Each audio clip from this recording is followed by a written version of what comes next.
Okay, my loves. I know there are a lot of you that are out there that are really wondering, how do I even set boundaries anymore?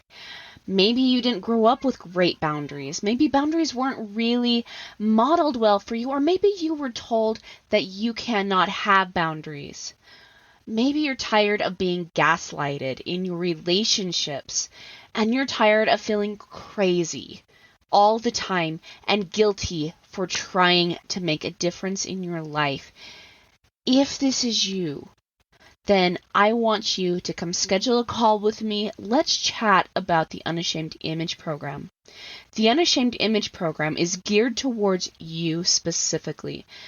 I am going to be helping you in our next upcoming session of the Unashamed Image. I am personally going to train you how to not feel crazy when someone is gaslighting you, how to be able to stand your ground, to keep your boundaries intact, and to also see through the bull crap.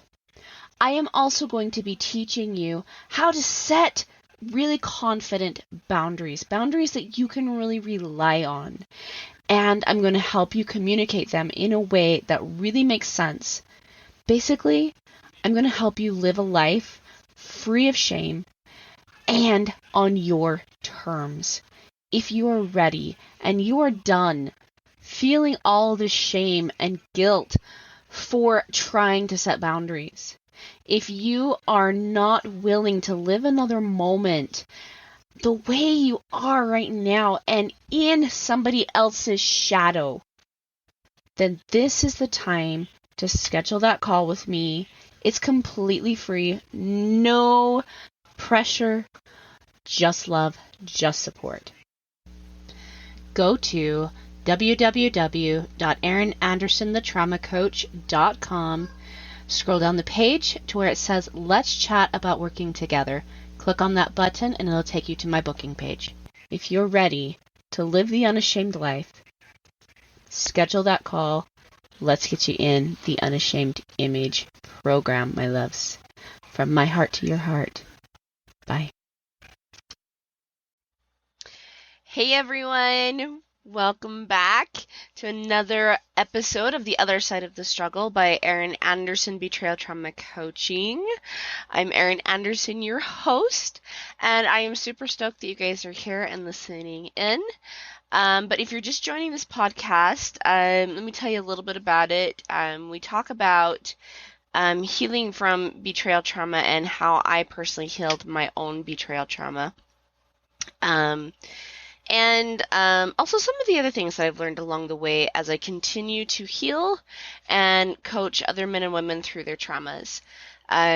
Trauma is not just one of those end-all, be-all kinds of things. Like once you heal it, it's gone. No. Life has a way of being traumatic. And so it's something that we deal with on a daily basis. However, when you heal betrayal trauma once, you can heal it again very quickly and be able to make decisions very quickly around the trauma you've just received, so that way you can heal so much faster. It's almost, I won't say completely, but it's almost instantaneous. So anyway, but before we dive into this week's episode, let me tell you a little bit about my free Facebook group for women who are going through betrayal trauma due to a husband's addiction.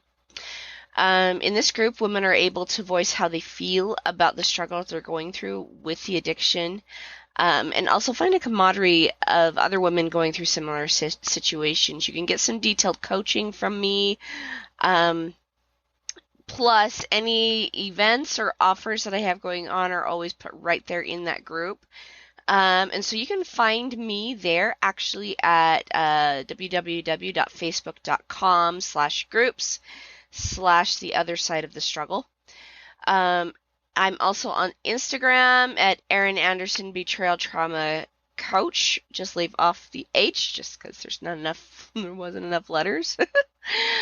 Or you can also come join our Facebook group for couples at www.facebook.com/groups/positive healing for LDS marriages and relationships. So, yeah, there's a few different ways that you can come and hang out with me personally, and I would love it. I would love to see you guys there. Um, but also, there is a surprise that I'm working on for my listeners and followers. And it's going to be a freebie, a really cool freebie to help you guys start your journeys of moving through betrayal trauma. It's going to be something that helps you know how to communicate with other people, how to stand up for yourself, how to really kind of just show up in a way that gives you the ability to have great, wonderful, lasting, and beautiful relationships. So that is coming in the next few weeks, and I'll be announcing that soon. So stay tuned for that. Anyway, so the last couple of weeks we have been talking here about the relational tiers, and we've talked about the God tier. Last week we talked about the self tier, and this week I wanted to talk about the others tier. And that's kind of, this is a big tier actually. Not only is it actually like physically one of the biggest tiers there are, but it is also a tier that is, it's one of them that's going to show you where you are at in your life. Like it's a results tier. A lot of people spend time focusing actually on this tier as well as the abundance tier. And they're usually feeling pretty dissatisfied with the results. I mean, of course, there's going to be some people that you're really connecting with no matter where you're at, and people that do show up for you. But for the most part, I think people are actually pretty dissatisfied with the results. I mean, at least the ones that come to me for my coaching, they are. And since they have such a hard time understanding why they aren't getting the relationships that they're dreaming of, they tend to do one of two things, possibly even both. They blame others for not showing up the way that they need them to, or they blame themselves and think something is wrong with who they are. Now, I'm not judging anyone for those thoughts. If you remember, I was in this spot almost just 10 years ago, and I was like that for my whole life, honestly, just feeling very attacked and very forgotten. And so I was right there in those trenches, so I understand. And I know that I would do a lot of the blame game, blaming others, blaming myself, blaming God, because I couldn't see a way out. And so, like, this isn't a judgment against those of you that are in the blame game. It is simply just where you're at right now, and I want to see if I can't help you get through that today. But you do need to understand that when you blame, and you say things like, well, I must not be good enough, I must not be pretty enough, I must not be enough to have these relationships, or what is wrong with people, why can't they love me? These are all actually rocks that you end up throwing in your tears. And if you remember how rocks and fountains work, rocks in your fountain, it means that you don't have enough room to accept the flow of that water, that living water. And it also means that the water that is flowing there is literally bouncing everywhere and not actually being able to flow properly. It becomes very chaotic, disorganized, and messy. And that's not what we want. We want an organized flow in our life. And so because of that, excuse me, we have to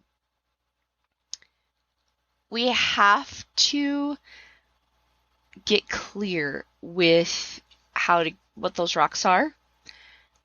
We have to chuck those rocks out, and we have to be willing to move on. So, if we are willing to accept the fact that we are responsible for our tears, our relational tears, and that nobody is going to put rocks in our tears except for us. Yes, betrayal trauma is a thing. Yes, people can sometimes be just straight up awful. But nobody can make us believe something that is untrue. That is something that we need to be responsible for. You cannot be responsible for somebody's actions, but they can't be responsible for your thoughts. And so, since the rocks are not actually created by somebody's actions, they're created by the thoughts we have about those actions. We're actually 100% responsible for whether or not we put rocks in our tears. And that means that we are 100% responsible for taking them out. So we have to look at situations carefully before we can start to have fulfilling relationships for ourselves with other people. So you could blame others for not showing up. But what does that teach you? It usually teaches you people don't show up for me. Something must be wrong with them for not showing up for me. No matter how you word it, you're still connected to the thought. And if you're stuck blaming yourself, why would people want to be around me? I'm too weird. I'm too ugly. I'm too fat. I'm too, anything that's kind of negative. And I'm pretty sure if you're struggling with your other's tear right now and you're hearing this, you can fill that in with your own self-defeating thought. Okay? Again, no judgment, because some of these words are a little harsh. And you got to remember that I've been there. I've totally been there, but you have to understand that any negative thought coming in that you are taking as truth is a self-defeating thought. It is not something that is going to support you excuse me, in getting the things that you actually want in your life. Let me take a quick drink, guys. Hold on. I think that way I don't sit here and cough at you in the microphone. But so anyway, let's talk about the tears again. If these self tears are not, if it's not flowing the right direction, you're going to disrupt the flow on the other's tear as well. You cannot keep the rocks in any of these tears and expect it to flow in the right organized direction. It is going to be chaotic. It is going to be messy. You're going to have water going literally everywhere. But you're the only one that can fix the flow. Okay? And I love the God tier and the self tier because they make us aware of where we're really at and who we really are. But I really also love the others tier and the abundance tier, if you remember, because they are our results tier. They get our attention. They get our attention to what is and is not working in our lives and in our thoughts to get us the results that we're getting in our relationships. They make us aware because they can make us extremely uncomfortable. I don't know anything that can make me more uncomfortable than the relationships I have with other people and the numbers I have in my bank account. Okay? Both of those they definitely get your attention. They're attention grabbers for sure. So if they're not if you don't have enough water in those tears, what do you do about it? Well, you're going to have to start showing up for yourself and God the way that you want others to show up for you and the way God shows up for you. Honestly. Now, I remember actually somebody saying, well, you're going to have to hold the space, right?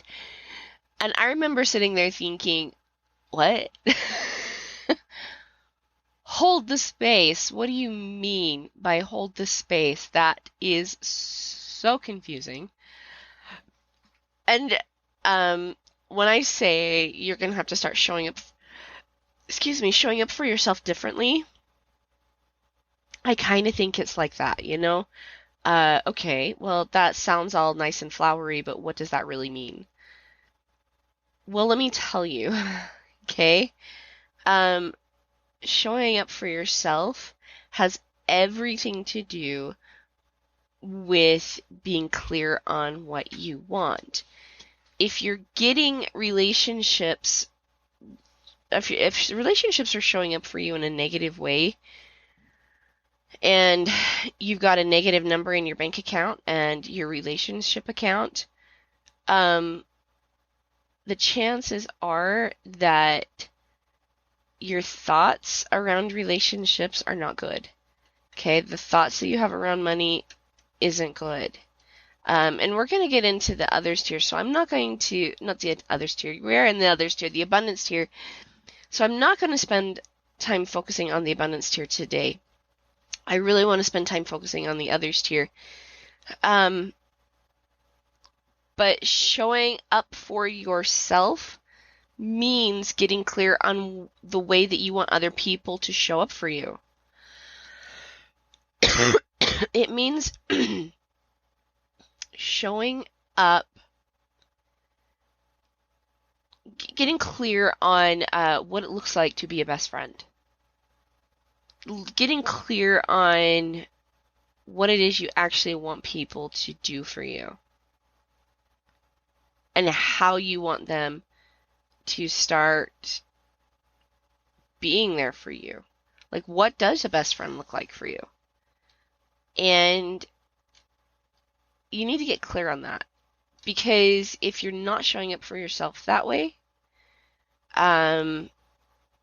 it's going to be really hard for other people to show up that way for you, because you're not going to understand it when they do. And you're going to be suspicious that those that are actually genuinely showing up for you the way that you really, really want them to, you're going to be suspicious that those are people that want something from you, and that they're only showing up this way to get that something from you. And so you're going to tend to want to shy away from relationships because you don't trust them. There's no trust there. Okay? And you can't trust somebody else if you can't trust yourself first. Because you don't know what you don't know. You don't know what a true friend feels like until you are that friend first. Okay? So that's what I mean by showing up for ourselves and God, because we also need to get clear on who God is and how you resemble him. Okay? So if you've been listening to this podcast, you've heard that God is a pretty big puzzle piece in all of the healing that I've done. He personally guided me through the biggest emotional mental minefield of my life. I seriously thought that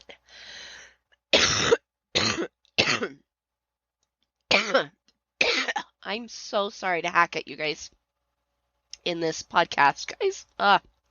My throat is so dry. But it really did feel like a minefield. That I was walking through when I was walking through betrayal trauma, because I was always worried about where I was going to step, and how people were going to react to how I stepped. So it seriously was, it was so nerve-wracking. It was so anxious. I was so anxious all the time. Just a huge minefield. And I gotta be honest, so like, why? Even though that the actions of those that were hurting me were completely not okay. Okay, if somebody isn't being kind to you, that's not okay, and it's okay for you to recognize that. And if you're finding yourself in a similar situation that I was in, feeling like you are literally walking a minefield through life, and you're needing some extreme healing, then I can honestly tell you that the actions of those around you that are hurting you and not supporting you, it's definitely not okay, but that doesn't mean that there's nothing you can't do about it. Okay?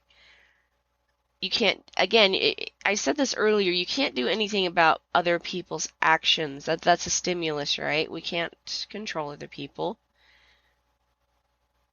But they can't do anything about your thoughts.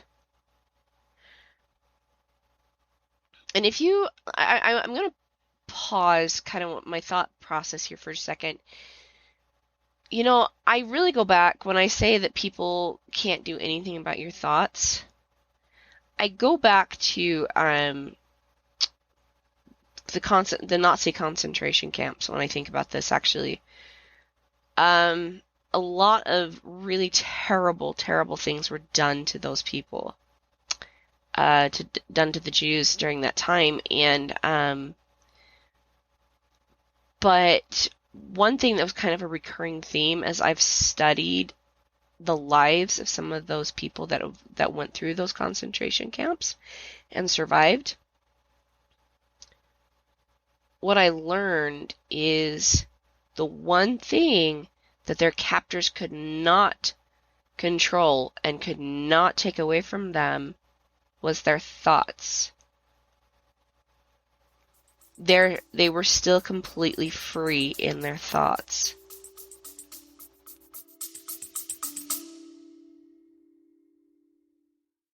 So, how do you feel about boundaries? It's a legitimate question. A lot of people come to me really struggling with this concept. They often feel guilty for setting boundaries, or they're not sure about even what a boundary is. You know, they've heard the term, set the boundary, things like that, but that's really confusing for them because it's not something that's well taught in our society nowadays, right? They know that boundaries are really important to having healthy, constructive, supportive, and wonderful relationships, but why? And oftentimes they also know that they feel like their boundaries are being violated, but they can't quite pinpoint what the boundary is that's being violated. That's why I've created the Clarifying and Creating Your Boundaries free PDF. You can find out what your boundaries are, how to tune in to what the boundary needs to be, and how to effectively create and communicate your boundary so that way you stay in this place that respects you, respects the other person, but also gives you the confidence in your boundaries so that way you stop being gaslighted, disrespected, and unseen. Having your boundaries really clear gives you a voice and also helps the other person stay in accountability with themselves. So that's not a role that you have to take on anymore. So if you are ready to really have clear boundaries, to really understand what your role is in the boundary, and to give yourself some safety and some protection against people that might try to gaslight you or are just being disrespectful, go grab my Creating and Clarifying Your Boundary PDF at erinandersonthetraumacoach.com. And while you're there, let's schedule a call with me. Come have a chat with me so that way I can really, really help you master this particular skill, creating boundaries, clarifying the boundary, communicating that boundary, and so that way I can also help you have relationships that show up to support you, cherish you, and love you.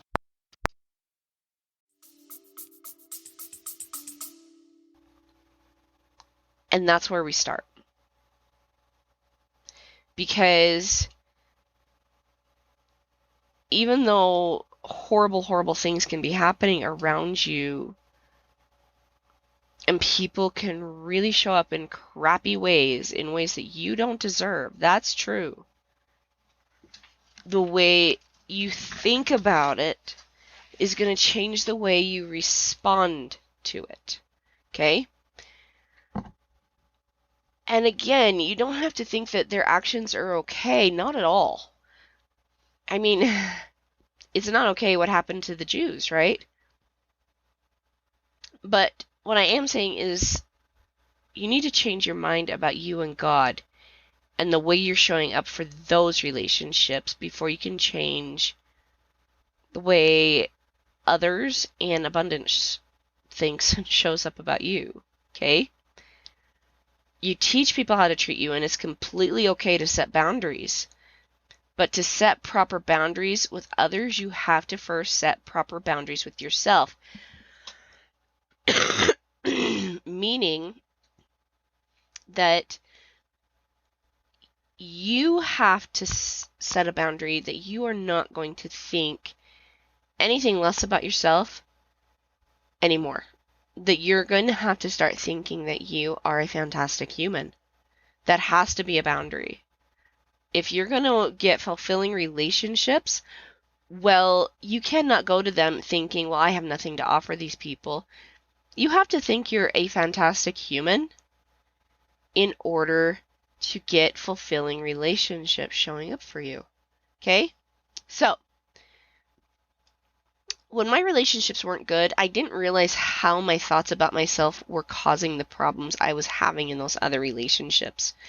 Like, it totally didn't even occur to me. I thought there was something really wrong with me, and because of that, I had a fear of what other people thought about me. Because I feared what other people thought, I naturally didn't want to show up for others because I was afraid I'd mess things up even more. And if I mess things up even more, then I would, in a sense, drive that emotional and mental knife that I had sticking out of me deeper. And that wound would grow bigger, and then I'd be stuck in a worse cycle than the one I was already in. Yeah, great thinking, guys. Let me tell you, I really had some not good thoughts. But that process that I was just talking about actually drove that knife in deeper too. The more I avoided people, the more I was confirming to myself that something was wrong with me, that I didn't deserve those relationships. And the pain only got worse from there because I wasn't doing anything to take care of what was actually causing the pain in the first place. I couldn't have someone else take that knife out either because I was too busy wanting it. I wanted the knife. You heard that right. And I wanted that knife to stay there subconsciously because I thought that if someone would simply see how much pain I was in, then they'd be more gentle with me. But that's not what happened at all. See, people seemed to push it in even more by either being cruel or by avoiding me altogether and being totally oblivious to my needs. And their reasons for this are because people aren't perfect and they're hurting already. And to avoid their own pain, they turned to hurting me more because it distracted them from their own pain for a moment. Or they stayed away from me because they didn't need someone else bleeding on them. They were already bleeding. But I persisted, and I really wanted someone to help me.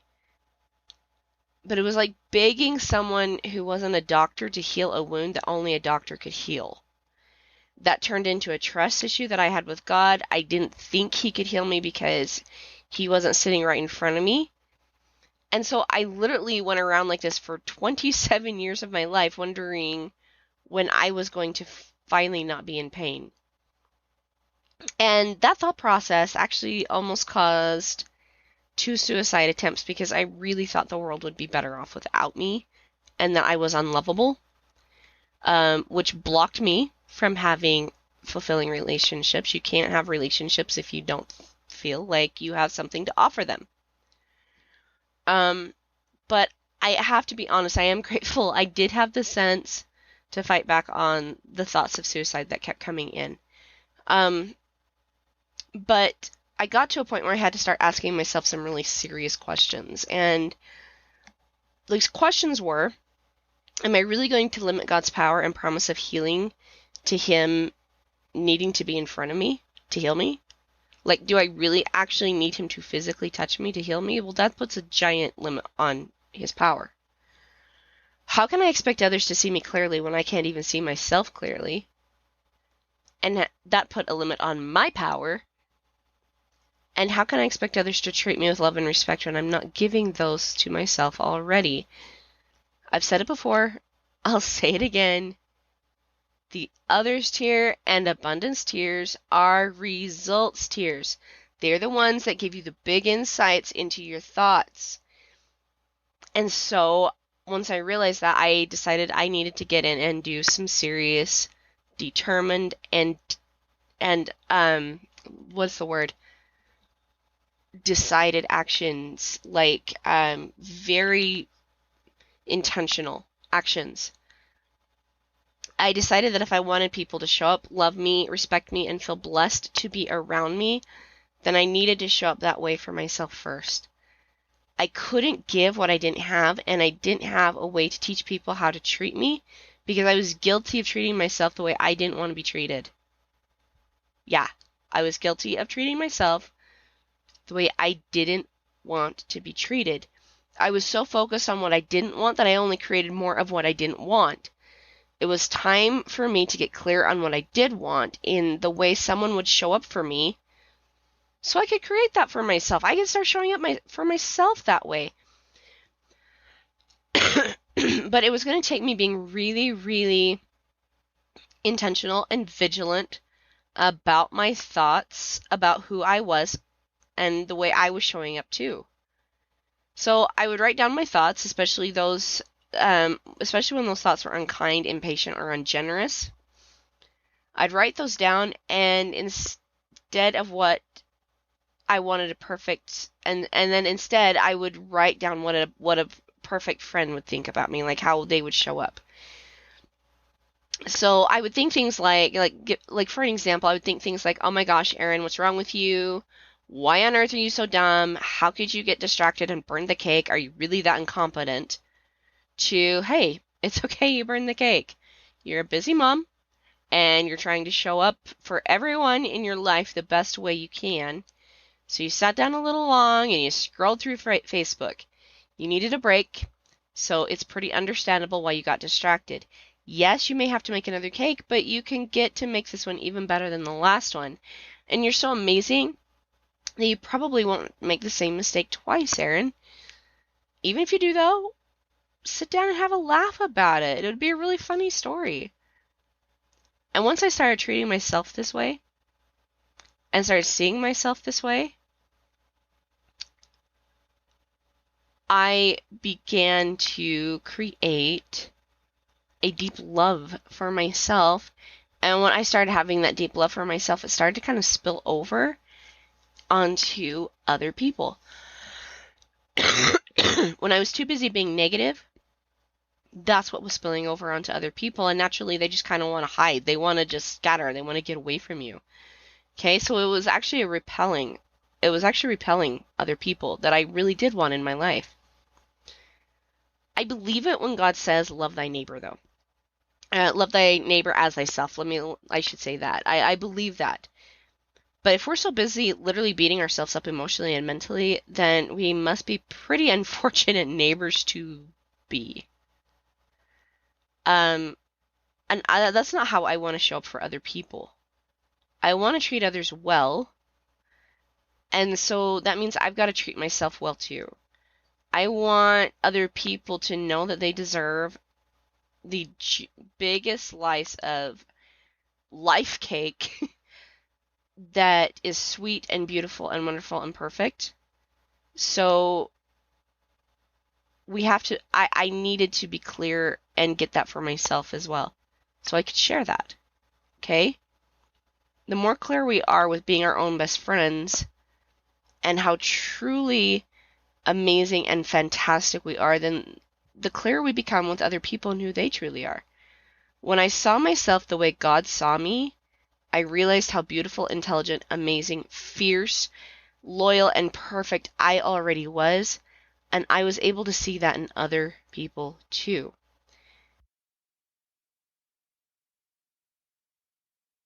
When I was so busy thinking I was beyond repair and horribly broken, I tended to see other people the same way, which is why I never really gave them the chance to be anything but broken around me. There have been people that have left my life since I changed and gained a beautiful confidence, but that's okay. Those are people that weren't ready or couldn't love me the way that we both deserved to be loved. And I don't want to beg those people to stay in my life, to be honest with you.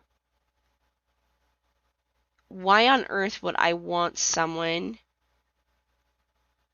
that refused to love me? Why would I try to force them to stay? It didn't make it like as I began to love myself, those kinds of thoughts didn't make sense. But I will say that it did open the door for those that were ready to and dedicated to loving me the way I needed them to step through and show up in my life. Allowing people to come and go has made a huge impact on my relationships and allowing them to feel safe actually with me because they know that I'm not so attached to them being there that they're literally going to get suffocated by me. And that's where I was at before. But because I could see myself and see others, I treated them like I was fantastic and that they were fantastic no matter what. And who doesn't want to be around that? Who doesn't want to be treated like a rock star, like a fantastic human? And it's hard to not show up that way when you are around that person. If somebody believes you're an absolute miracle, that you're a blessing, that you are a fantastic human, it is hard to not show up that way when you're around them. And when you're around them and you feel that good about yourself, you naturally just want to be around that person. And you know, that's why people loved and followed Christ. He taught them that they are fantastic. And that's the way they wanted to be around him. Not perfect, just fantastic, which is perfect enough. And that feels good. To love yourself and know that you don't have to be perfect. That maybe perfection is a journey, and that journey is going to leave us with more and more wonderful, fantastic people showing up for us as we continue to grow and continue to walk that journey. So, my main point in this all is if you're really, really looking for someone to show up for you, if you're looking for the other people to show up for you, you have got to start deciding who you are. Because the clearer you are with how fantastic you are and how deeply loved you deserve to be, and you start to love yourself that way, it spills over onto other people, and they tend to want to show up that way when they're around you. And those that don't feel like they have that capacity, it's okay if they leave. Those that are really dedicated to you and having a relationship with you, and more people will be dedicated to you if they're feeling like their best selves around you, then that's what you're going to get. You're going to get fulfilling relationships with other people. And you're going to see those people very clearly because you see yourself. Okay? All right. So that's it for today. Next week, we're going to talk about the abundance tier, which is also, like I said, a results tier. And it will help you understand your relationship and quote unquote worth the more you grow that tier. So anyway, I hope you guys have a fantastic week. Come join me again next week for the other side of the struggle and learn how to heal from trauma. All right, my loves. See you next time. Bye.